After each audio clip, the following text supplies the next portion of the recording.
Chapter 6, Part 8 is a summary of what we've learned so far in Chapter 6. So, one of the really big things that we should take away from this chapter is that there are so many functional group transformations that are possible through SN2 reactions.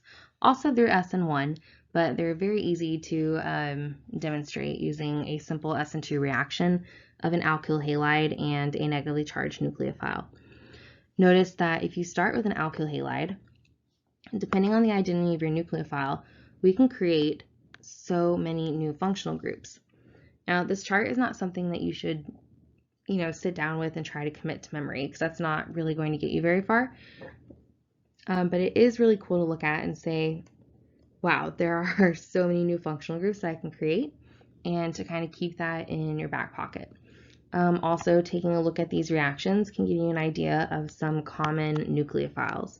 So I would spend some time looking at this slide, but I would not attempt to memorize it.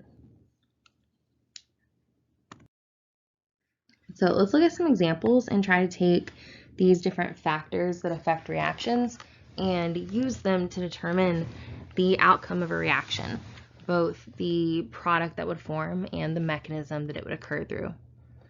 So in our first example, we have a primary alkyl halide. So the fact that it's primary should already kind of push you towards SN2. And we also have iodide, which is a good leaving group. And our nucleophile is sodium azide.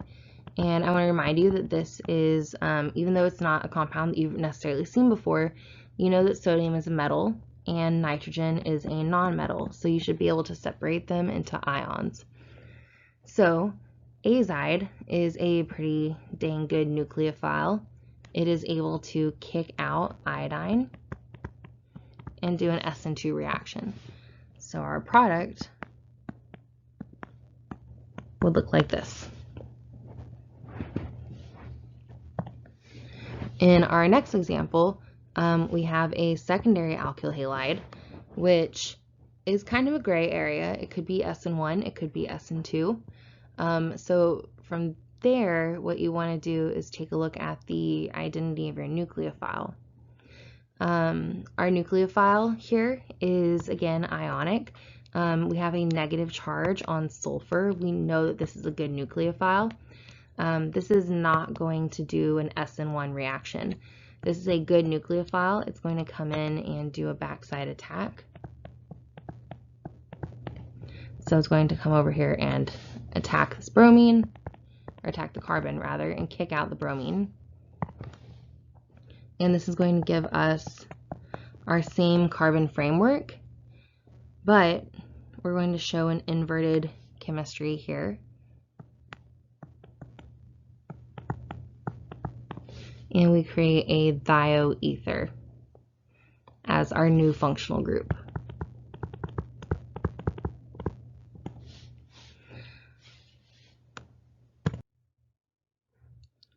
In this next example, we have a secondary alcohol and we have hydrochloric acid, which by no means is a nucleophile, right? So secondary, this is a gray area, but we know that the first thing that's going to happen when we put something into acid is that it's going to get protonated, right?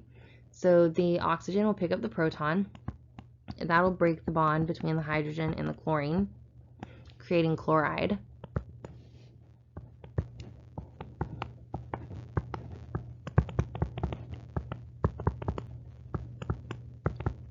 So now what we have is a positive charge on oxygen.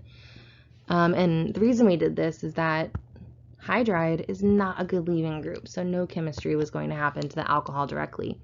But now that we've protonated it, we've created water as a leaving group.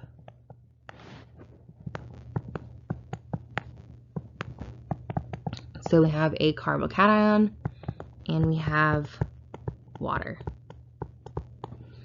Now we formed a carbocation, so before we move forward, we should ask ourselves, is that the best carbocation that we could make? And it's next to a tertiary carbon that has a hydrogen on it, so I would say no. I would say we need to do a hydride shift.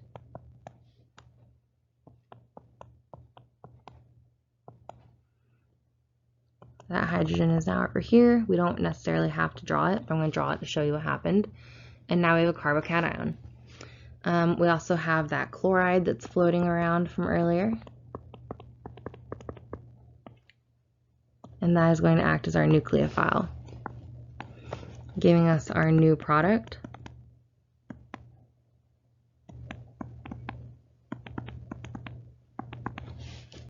And there you go. This is an SN1 reaction.